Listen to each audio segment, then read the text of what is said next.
Every story you are about to hear began in an ordinary place. A building, a road, a room, a desk.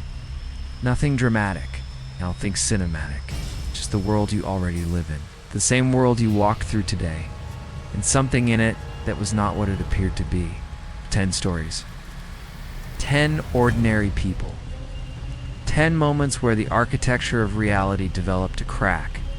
And what was on the other side of that crack looked back. Check your locks. Sit still. And do not, under any circumstances, turn off this video before all 10 are finished. Welcome to True Terror Files Official. This is tonight. You are here because something in you understands, not believes, not suspects, but understands on a level that exists below language. That the world is not fully explained by what we can see and measure and document and file away. There is a version of every ordinary place that we do not have access to most of the time. And the 10 people whose accounts you are about to hear discovered, without warning and without preparation, exactly what that other version looks like. A cemetery groundskeeper, a hotel night auditor, a broadcast tower technician, a land surveyor, a museum conservator, a conductor on the overnight rail. None of them were looking for anything. None of them were people who invited unusual experiences or sought them out. They were doing their jobs, ordinary work in ordinary places, and something found them anyway. 10 stories. Nothing softened, nothing embellished, nothing left out. Tell you everything, exactly as it was reported, because these people deserve to be believed. Stay with us. This is True Terror Files Official. And tonight, we don't stop until all 10 are told. Nathan Briggs had worked night security for 11 years before he took the position at the Millhaven Industrial Fabrication Plant on the edge of Coventry County. And he had learned in those 11 years that every large building has its own specific personality at night. A particular way of settling, a specific catalog of sounds that are not threats but simply the building's operational voice. The click of a cooling pipe, the hum of a ventilator, the distant metallic conversation of machinery on standby, and Millhaven was no different in this. Respect, except that it was substantially larger than any facility he had previously watched. 4 interconnected production halls covering just under 90,000 square feet of open floor with a network of maintenance catwalks running the perimeter of each hall at ceiling height. And Nathan's first week was spent doing nothing but learning the building's particular voice so that he could, in time, isolate from that voice any sound that didn't belong to it, which was the fundamental skill of the job and one that could not be taught, only developed through repetition and attention. His route covered all 4 halls in sequence and took 47 minutes at a standard walking pace. With 2 checkpoint terminals at opposite ends of the building that he was required to clock at the beginning and end of every circuit, a simple and effective system. And one he had no objection to, and for the first 3 weeks he completed his rounds without incident, clocking in at each terminal in the expected window, logging each circuit in the night book. And he had developed, by the end of that 3rd week, the specific and hard-earned comfort of a man who understands the space he inhabits, who knows it sounds the way a person knows the sound of their own house at 3 in the morning and can identify without getting up what made each one. It was on a Thursday night, beginning the 4th week. As he came through the connecting corridor between Hall 2 and Hall 3 and pushed through the heavy steel door that separated them, that he heard footsteps proceeding at a measured walking pace toward the far end of the hall, and they were real, not mechanical, the building's voice, but the specific rhythmic sound of a person walking on polished concrete floor. and Nathan stopped and called out in the clear. It's a flat tone he had been trained to use. Security. Identify yourself. And the footsteps stopped, and he swept the hall with his flashlight and found nothing. No person. No equipment that could have produced a walking sound. No disturbance to the floor dust near the far end of the hall, and he filed it under acoustic phenomena, which was a real and documented occurrence in large open industrial spaces, where sounds from external sources could enter through ventilation systems and refract against hard surfaces in ways that convincingly mimicked footsteps or voices. And he went back to his route. But the footsteps returned the following night, again in Hall 3, again proceeding toward the far end. And this time, Nathan did not call out, but moved, cutting through Hall 2's side access to come around the far end of Hall 3, ahead of where the sound was going. Positioning himself at the east terminal in the dark, with his flashlight off. And the footsteps continued toward him for 20 more seconds, and then stopped at a point approximately 15 feet in front of him. And he listened, and then heard, from that precise point in the empty dark, the soft but unmistakable sound of the east terminal being clocked. The specific electronic tone and click of a checkpoint card being pressed against the reader. And Nathan crossed the distance in 4 strides and pulled up the terminal log.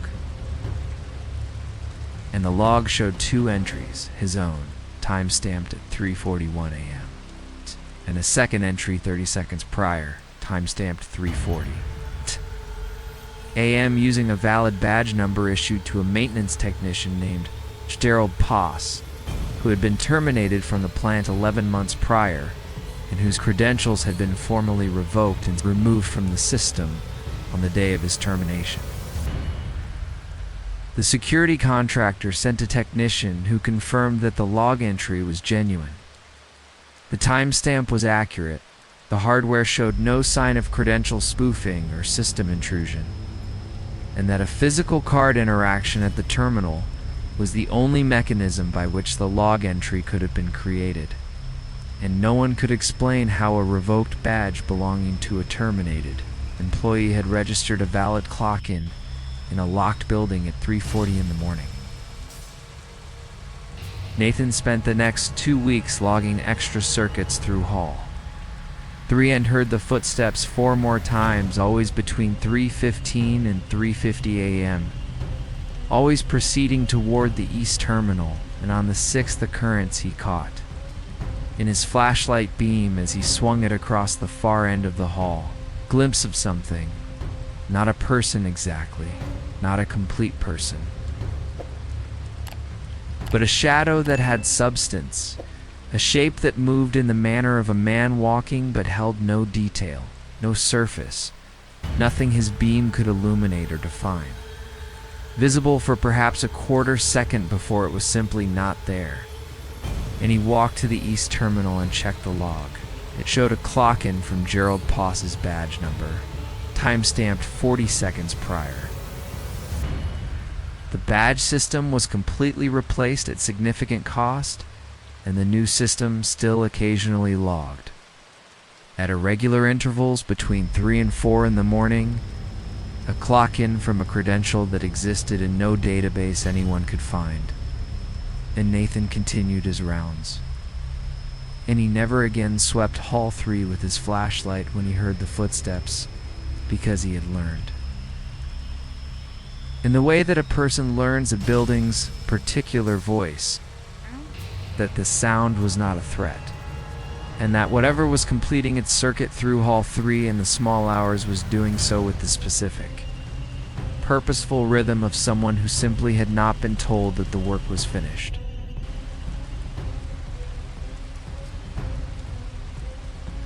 Camille Okafor had been a licensed land surveyor for 14 years.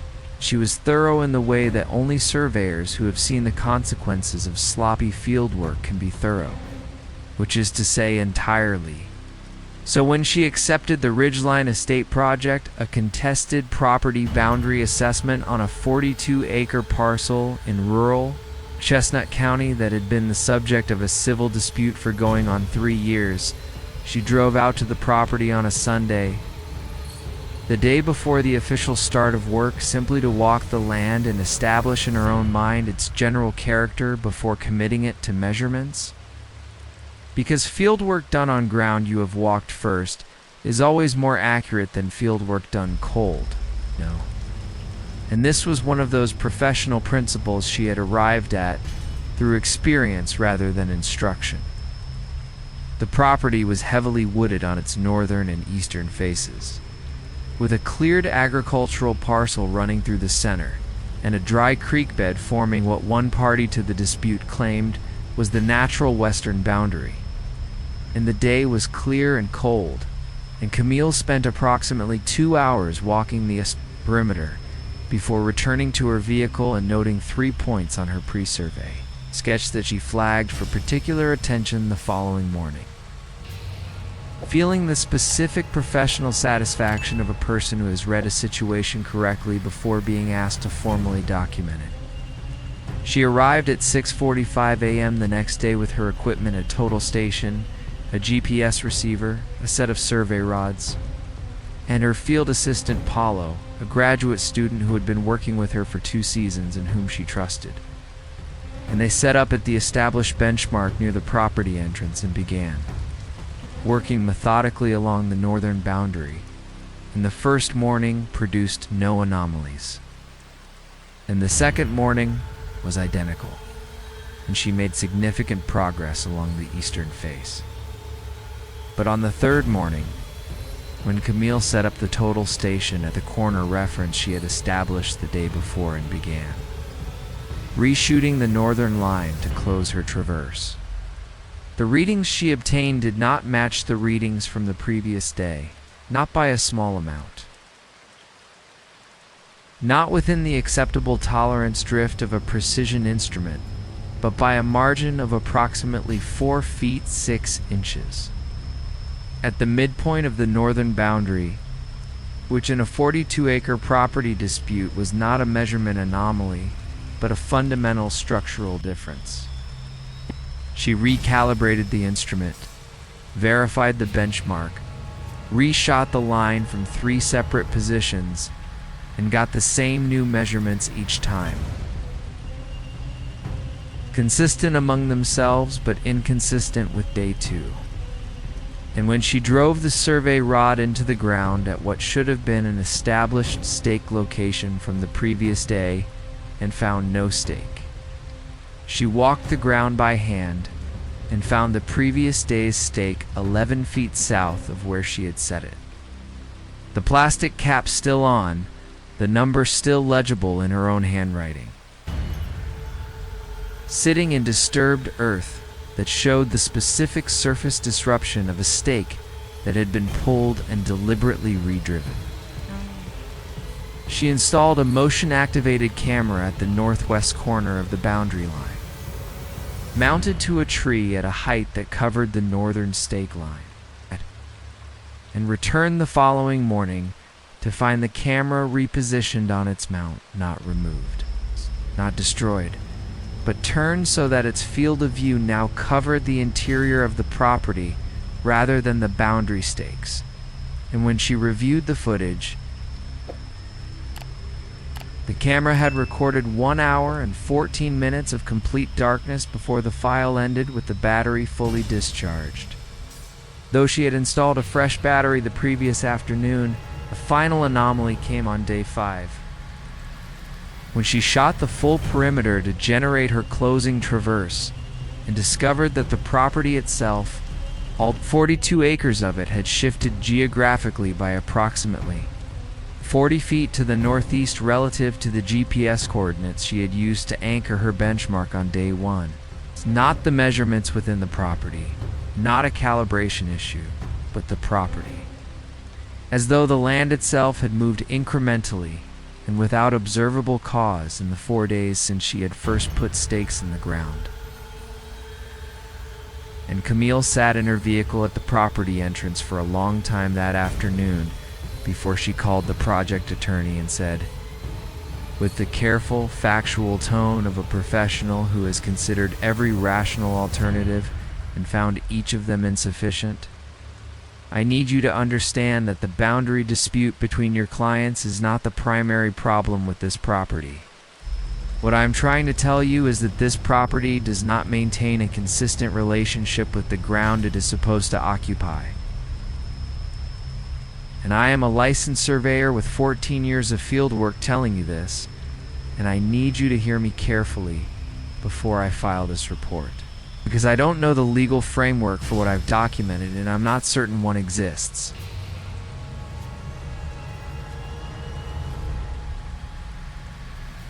Lawrence Dube had been a conductor on the overnight regional rail service between Harthwick Junction and the coastal terminus at Breakers Point for 16 years.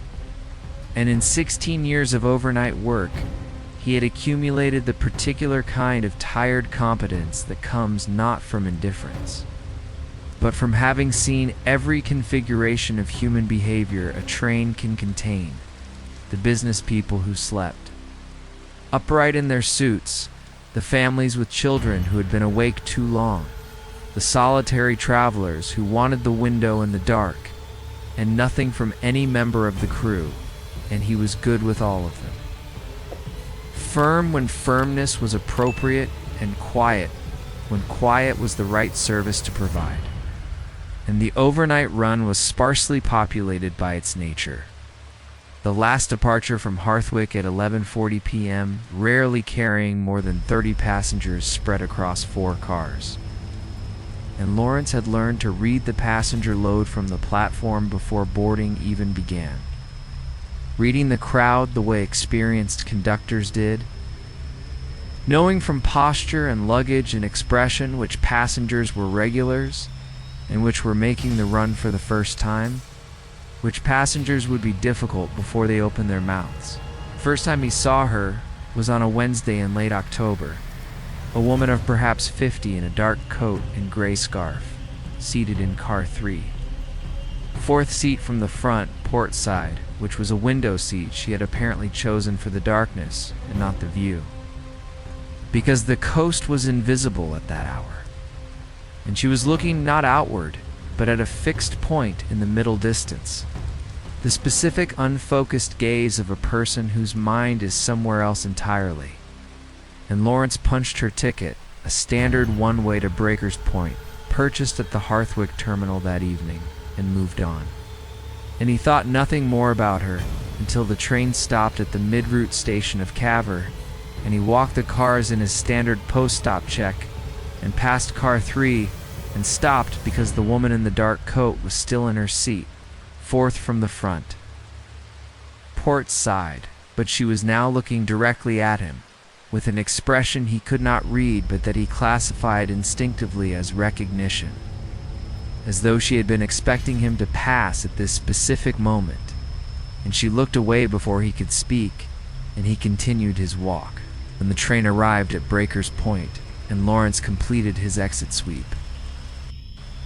Car 3 was empty, and had been emptied in the normal course of arrival, and he thought nothing further of the woman in the dark coat until the second Wednesday, when she was there again. Same car, same seat. Same dark coat and gray scarf, and this time Lawrence noted the ticket. Confirmed it was a one-way from Harthwick purchase that evening. He kept his attention on car 3 through both intermediate stops, and when the train reached Breakers Point and he ran his exit sweep, she was not in the car. And she had not passed him in the aisle to reach the exit doors. The exit counter at the platform gate showed every other passenger from car 3 accounting for themselves and no woman in a dark coat. The third Wednesday, he took the seat directly behind and across from seat 4 in car 3 and watched it for the entire route. And she appeared at Harthwick boarding in the ordinary way of a passenger, sat down, looked out the dark window, and Lawrence watched her for 92 minutes without looking away, and at no point did she do anything noteworthy. and when the train arrived at Kavar, she turned her head and looked at him directly for the second time, held his gaze for a full 3 seconds, and then the train resumed, and Lawrence looked at seat 4, and it was empty.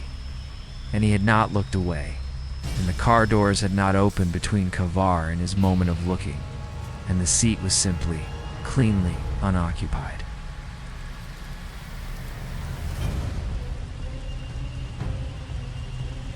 Rosalind Mathers had worked the night audit shift at the Crestwick Grand Hotel for 9 years, and she understood that particular role with the thorough and unsentimental clarity of a person who had chosen a specific kind of solitude as a career, because the night audit was not hospitality work in any meaningful sense.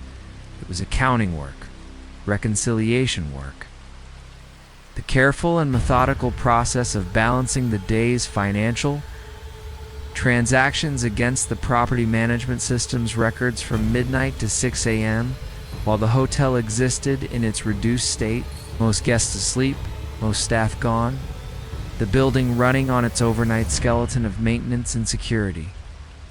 While Rosalind sat behind the front desk in the particular amber quiet of a large hotel at 3 in the morning, with nothing for company except the soft sound of the lobby fountain and the glow of 2 monitors showing columns of figures. She had balanced so many thousands of times that the process had become almost meditative. Just to say, she noticed immediately when anything changed, because the baseline was so well established that a deviation registered the way a wrong note registers to a trained musician, not intellectually but physically, in the chest. The Crestwick Grand was an old property, 91 years old, 14 floors,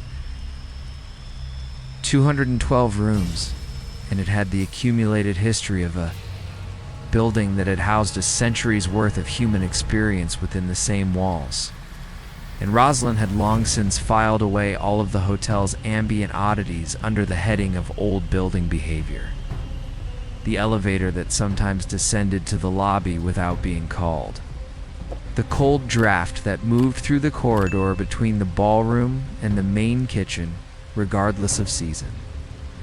The way the lobby clocks occasionally ran 3 minutes slow by morning, despite being synchronized every week. The first anomaly that she could not file under old building behavior occurred on a Tuesday in February, when the property management system generated a check-in record at 3:27 a.m. for a guest named H. Aldridge, room 808,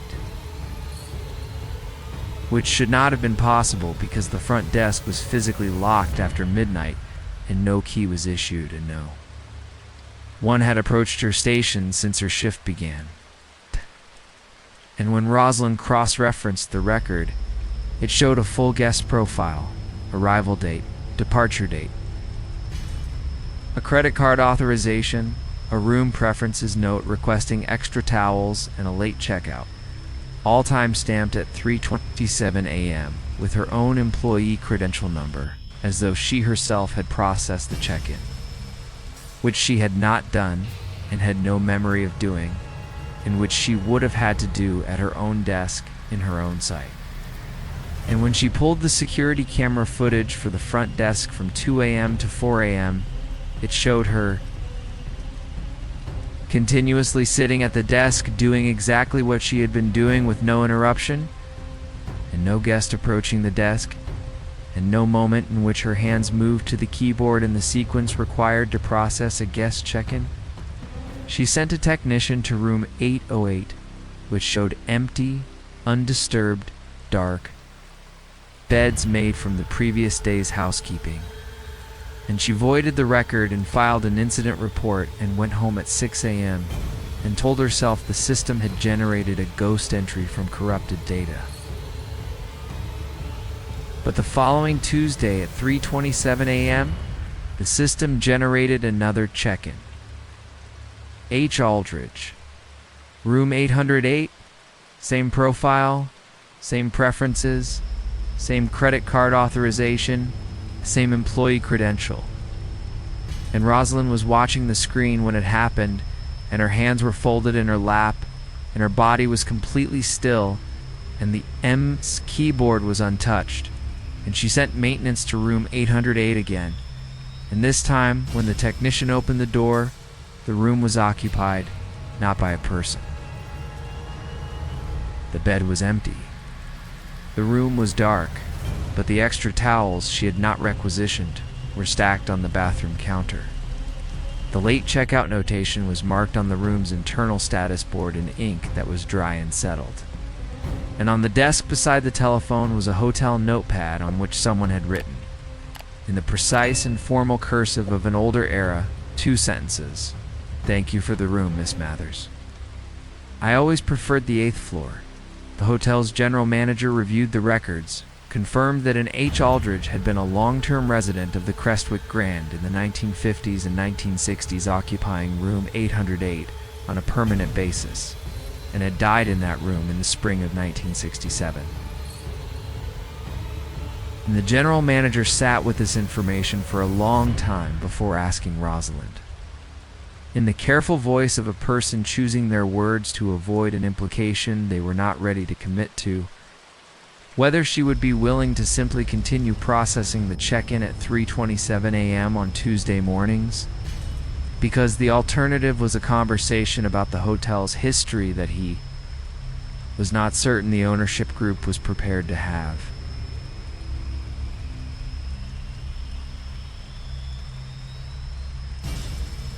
Marcus Ellery had been a broadcast tower technician for 12 years, which is a job that most people do not know exists and which requires a specific psychological constitution, a tolerance for height, for isolation, for working in conditions that are simultaneously technically precise and physically brutal. And Marcus had the constitution for it, absolutely. Had never been bothered by the altitude or the exposure or the long hours on a structure that swayed perceptibly in high wind in the way that correctly engineered towers are designed to do. A small and calculated motion that new technicians found destabilizing and experienced technicians stopped noticing. And he had been assigned to the quarterly maintenance inspection of tower 7 on the Ridgeback Communications Array in the hill country north of Mineral Springs. A 640-foot guide tower carrying a cluster of FM and microwave relay equipment that served a largely rural corridor. And he had worked this tower 6 times previously and knew its layout with the familiarity of a piece of equipment he had serviced regularly, which meant that when something was different, he would know it the way a technician always knows. Not from a checklist, but from the accumulated authority of repetition. He arrived at the tower access road at 7 a.m. in October, the morning cold and clear with the specific hard-edged visibility of a cold front that had passed through the previous night. And he signed into the access log at the base station, clipped into his safety system, and began the climb on the tower's interior ladder system with his equipment bag over one shoulder, moving at the measured pace of an experienced climber who has learned that efficiency over distance is not about speed, but about consistency. And the climb to the first equipment platform at 220 feet was uneventful. And he completed his inspection of that level in 40 minutes and continued upward to the 3-100-and-50- foot platform. And it was there, pulling himself through the access hatch and straightening up on the platform grating, that he became aware he was not alone on the tower. Not aware the way a person is aware when they see or hear someone. There was no visual confirmation. No sound, but aware in the specific and primal way that the human nervous system processes proximity to another living thing. A shift in the quality of the air, a change in the feeling of the space. And Marcus stood on the platform grating with his hands still on the hatch rail and did a complete 360 visual sweep and found nothing, no person. No equipment out of place, nothing on any of the 3 catwalks extending from the platform, and the nearest transmission lines were clear, and he told himself the altitude did things to perception and went to work. But it was there the entire time he worked the 350 platform, the sense of being watched. Not hostilely, not in the way of a threat, but in the way of a presence that was simply present. That simply observed, and Marcus was not a superstitious man, and had never previously experienced anything he could not classify and set aside. And so the fact that he could not set this aside was, in itself, the thing that unsettled him most. He finished the 350 platform and climbed to the 500-foot platform, and when he pulled himself through the upper access hatch, he saw her. A woman standing at the far end of the upper catwalk facing outward toward the horizon, wearing no climbing harness, no safety equipment, no cold weather gear of any kind despite the temperature at that altitude being well below freezing. Her dark hair moving in the wind that came across the hilltops from the northwest. And Marcus called out in the clear and controlled voice of a person who is managing their own fear through professionalism. And she did not respond, and did not turn. And he moved toward her with the deliberate care of a man on a narrow catwalk, 600 feet above the ground.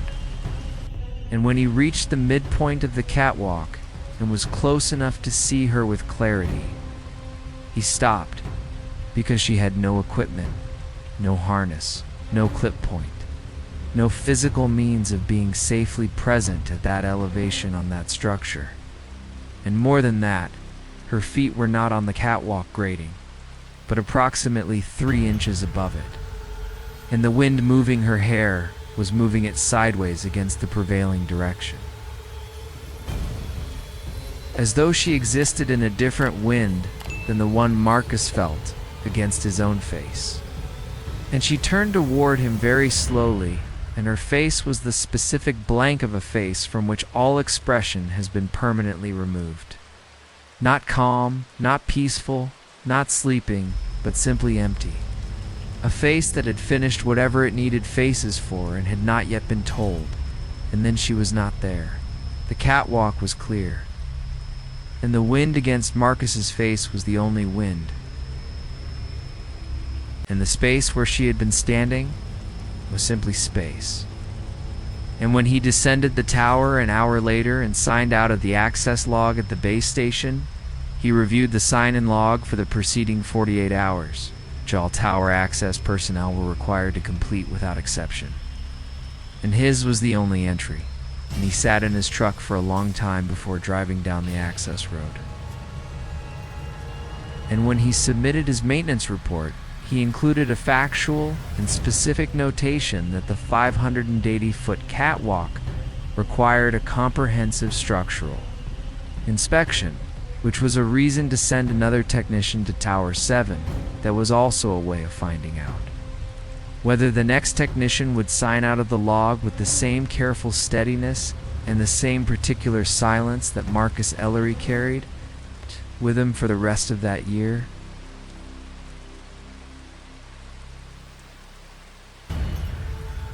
Vivienne Osei had been a museum conservator for 17 years, specializing in oil on canvas from the 16th and 17th centuries. And the work required a patience and a precision that most people could not sustain hours of examination under raking light and ultraviolet illumination. The slow removal of deteriorated varnish with solvents applied under magnification. The structural repair of canvas tiers with techniques developed over centuries of institutional practice, and Vivienne had the patience for it absolutely. Had chosen the work because it suited the part of her that preferred deep, quiet, and close attention to the surface of things. And when the Mercer Foundation transferred the Aldwych collection to the regional museum for a 2-year conservation and exhibition project, she was assigned as lead conservator. And the collection was everything the documentation had suggested. 23 canvases in varying states of deterioration. Primarily 17th century Dutch and Flemish work acquired by the Foundation's founder over a period of 40 years. now requiring systematic assessment and treatment before exhibition. She began with the largest canvas in the collection, an undocumented interior scene, approximately 4 feet by 6 feet, showing a stone room with a single window and what appeared to be a figure seated at a table in the background.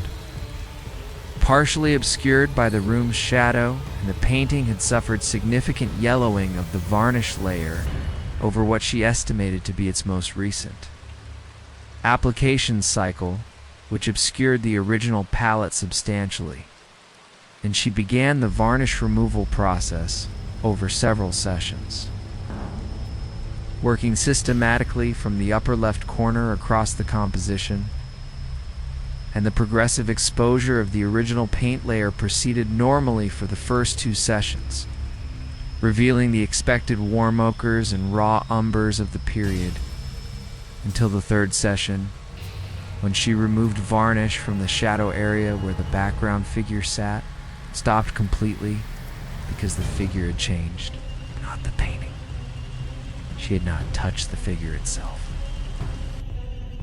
had not applied solvent to that area, had not so much as brushed it with her swab, but the figure, which in her initial photographic documentation and her 2 previous sessions had been seated, with its back fully to the viewer, was now turned 3/4 toward the front of the composition. The head angled in the unmistakable posture of a figure looking at something. And the change was not subtle, was not an effect of improved varnish removal altering her reading of the paint, but a structural repositioning of the figure's body within the composition that could not have occurred through varnish removal or any conservation process she had applied. And Vivienne sat back from her work table and looked at the painting for a long time, and then photographed it comprehensively and compared the new photographs against her original documentation, and the difference was absolute and unambiguous. The figure had moved. She brought in the museum's chief conservator, a man named Howard, with 30 years in the field, who had the professional disposition of someone who had encountered most things and been surprised by none of them. And he looked at the comparison photographs for 7 minutes without speaking, and then said, with a flatness that was itself a kind of affect, "Submit an incident report, and don't work alone with this piece." Over the following 4 weeks, Vivienne continued the treatment with Howard present on alternate sessions. And in each session, the figure had moved further incrementally by degrees, never visibly in the act of moving, but advanced each time she returned to find it, till by the end of the 4th week the figure in the painting was leaning forward from its chair, both hands flat on the table, face turned fully toward the viewer. Vivienne could see its face clearly for the first time, a face of indeterminate age, smooth, without particular expression, looking outward from the painting with the specific quality of attention of a person who has been watching from a dark room for a very long time and has finally, after considerable patience, found exactly who it was looking for.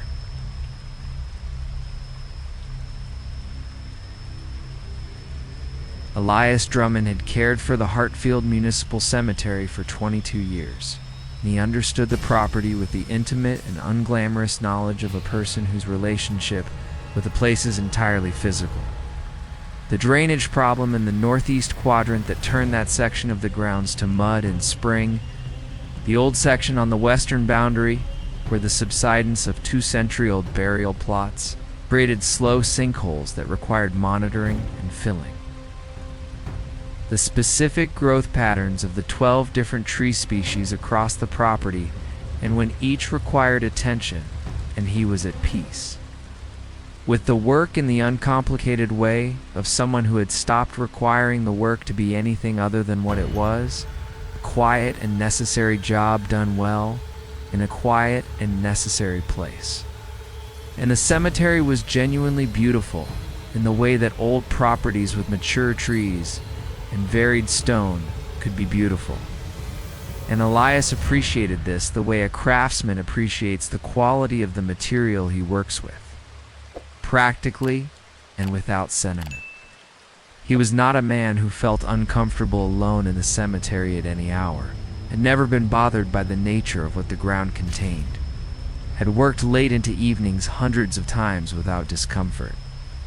And when he began noticing the name, he cataloged it the way he cataloged any professional observation, factually and without embellishment.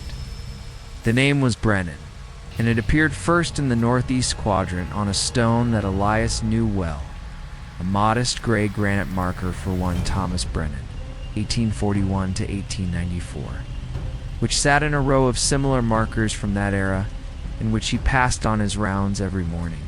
The first oddity was that when he walked the quadrant in mid-March, the stone showed fresh flowers. A small bundle of white ones placed at the base, which was not unusual in itself, except that this stone, in 22 years, had never received a visitor that Elias had observed, and the family line, by every indication, had long since expired. He removed the flowers in his tidying round and thought nothing more of it until the following Monday, when the flowers were back, and the Monday after that, and then he began finding the Brennan name in other places. Scratched into the soft bark of the oak at the northeast corner, in letters that were recent, the sap still dried and fresh around the cuts, and pressed into the mud along the east drainage path in what was unmistakably a handwritten hand. The letters forming cleanly in the soft ground as though written with a finger, and he found the name on a piece of paper tucked under the windshield wiper of his utility cart one morning. Just the name, written in heavy ink on a piece of paper that was dry despite having sat through an overnight rain. And Elias pulled the property records for the Brennan plot and found that Thomas Brennan had indeed died in 1894 with no surviving family recorded, that the plot had been purchased by a small fraternal organization that had itself dissolved in 1921, that according to a marginal note in the original deed record, Thomas Brennan had been the organization's last remaining member and had died alone on the property grounds, not in his home, not elsewhere, but on the cemetery grounds themselves, as he had been, according to the same note, a groundskeeper. I sat with this for a long time.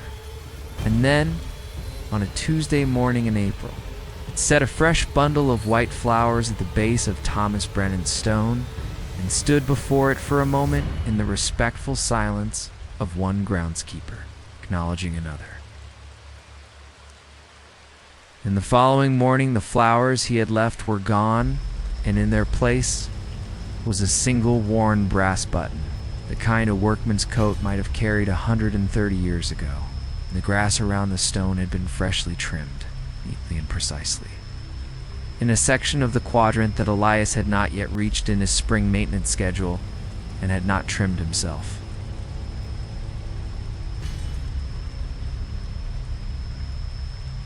Bex Hollowell was a night archivist at the Grantham City Library Special Collections Department, position she had created for herself over 5 years of persistent lobbying on the grounds that the digitization backlog in the collection had grown to a point where it could not be addressed during operating hours without displacing researchers.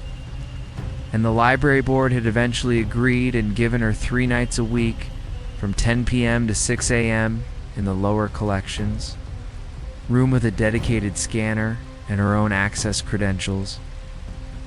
And she was genuinely content with this arrangement because the lower collections room at 2 a.m. was, to her, the ideal working environment, completely quiet, perfectly climate controlled, filled floor to ceiling with the archival boxes of primary source material that she found more interesting than most things the world offered in its lit and populated hours.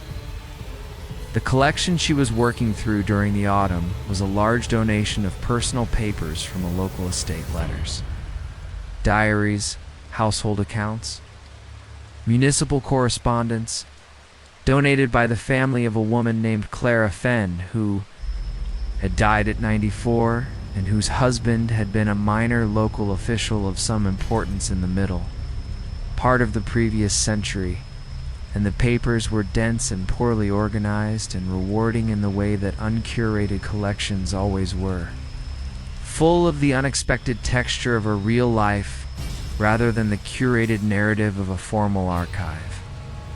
And Bex had been working through the Fen papers for 6 weeks and had developed the specific intimacy with a PhD historical subject that comes from sustained immersion in their private documents, knowing the handwriting, the vocabulary, the recurring concerns and preoccupations of a person long dead. It was in the 8th week that she found the letters addressed to her. Not to Clara Fenn, not to another member of the family, to her, Bex Hollowell, by her full name. In a handwriting she had spent 8 weeks learning to read. On paper that was unambiguously original to the collection and showed every sign of its age. Foxed and fragile at the folds, bearing the same water-damaged patterns as the letters around it in the same box. Letters that predated Bex Hollowell's birth by 40 years. And when she opened the first of them, hands steadier than she would have expected. Now, the specific steadiness of a person whose mind has moved past shock into something more focused, the letter said. Miss Hollowell, I know you will find this strange, and I ask you to keep reading rather than put it down. Because I have not much space in which to tell you what you need to know. And what you need to know is this.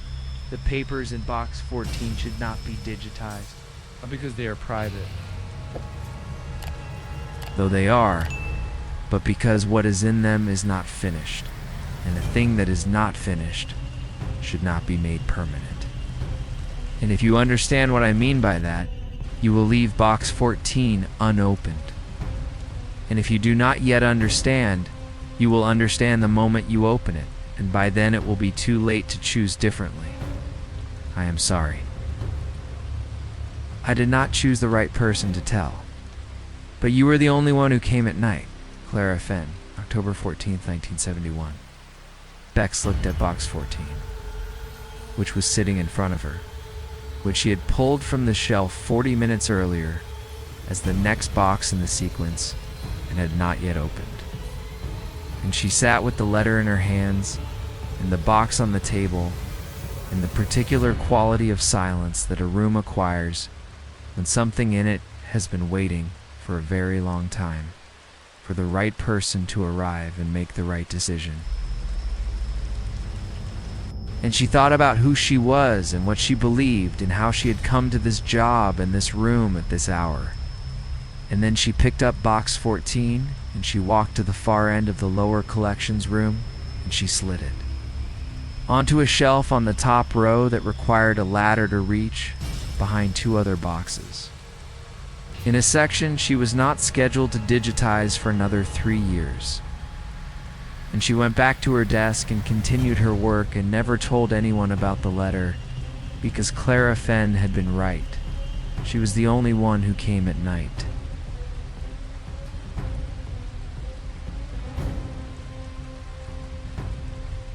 Declan Marsh had been the assistant keeper at the Barron's Point Lighthouse for 7 months when the regular keeper, a taciturn man named Foster, took medical leave and left Declan as the sole occupant of the station for what was projected to be a 6-week period.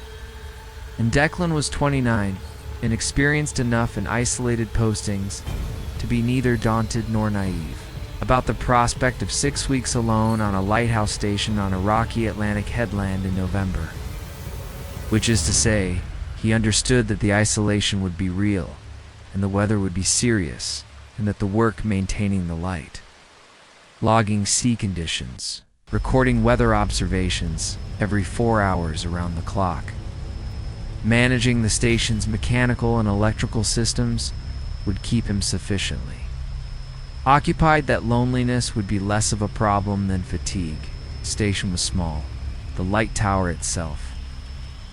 A keeper's house of 4 rooms attached to the base of the tower, a fuel and equipment shed, and a narrow concrete dock on the protected side of the headland. And the entire property sat on an exposed rock shelf approximately 200 feet above the waterline, accessible from the mainland by a road that became impassable in serious weather.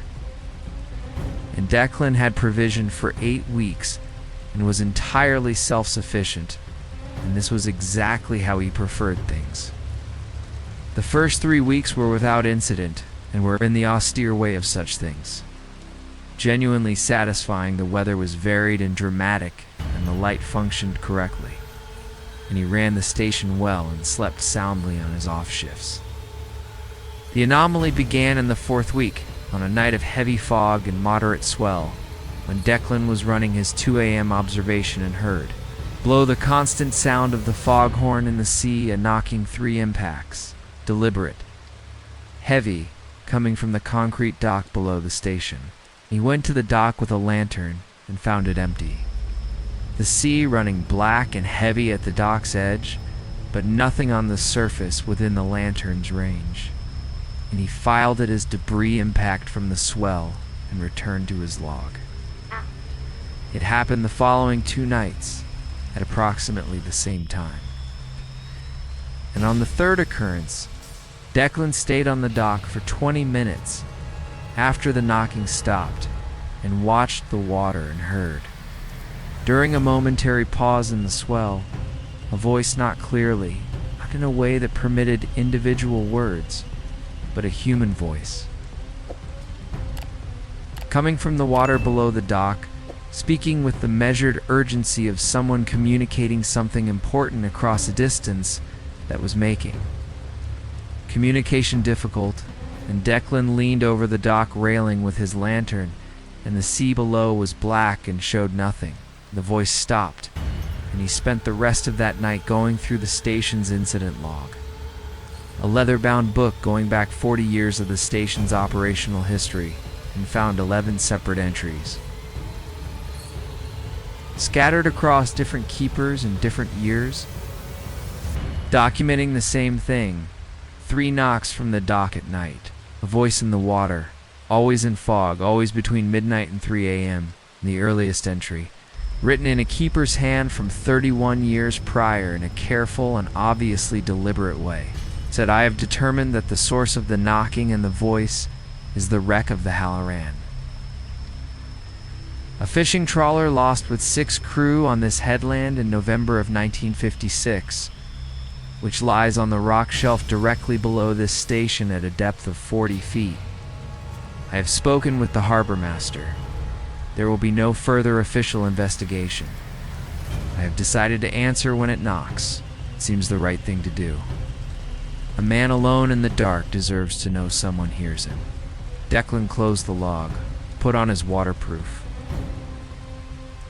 went back to the dock, and when the knocking came again, at 2:17 a.m., he leaned over the railing and said clearly into the fog, "I hear you," and the knocking stopped, and the fog settled, and the sea ran quietly for the remaining 4 hours of his watch, and in the morning he made a single entry in the log answered, "All quiet."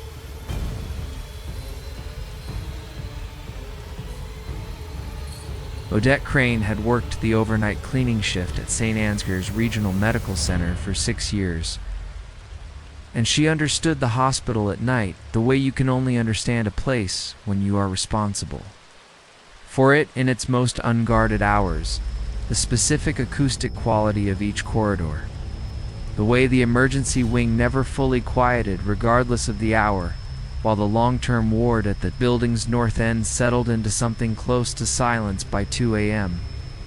The particular fluorescent flicker in the corridor outside radiology that maintenance had been scheduled to address 4 times and had not yet addressed. And she did her work with the quiet efficiency of someone who found genuine dignity in doing a necessary thing well, moving through the building in her established sequence, floor by floor, wing by wing, with the specific and visible competence of a person whose skill consists largely of leaving no evidence of their own presence. The 4th floor of the north wing was the last section of her route, A long corridor of single-occupancy rooms designated for patients receiving palliative care. And she had worked this corridor for 6 years and understood its particular atmosphere.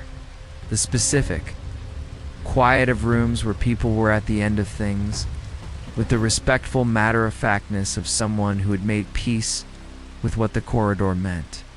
And she did her work there gently and thoroughly, and had never found it distressing because she understood, in a way she could not have articulated but which governed her behavior in that corridor completely, that the people in those rooms deserved the same quality of care and attention as any other part of the building, perhaps more.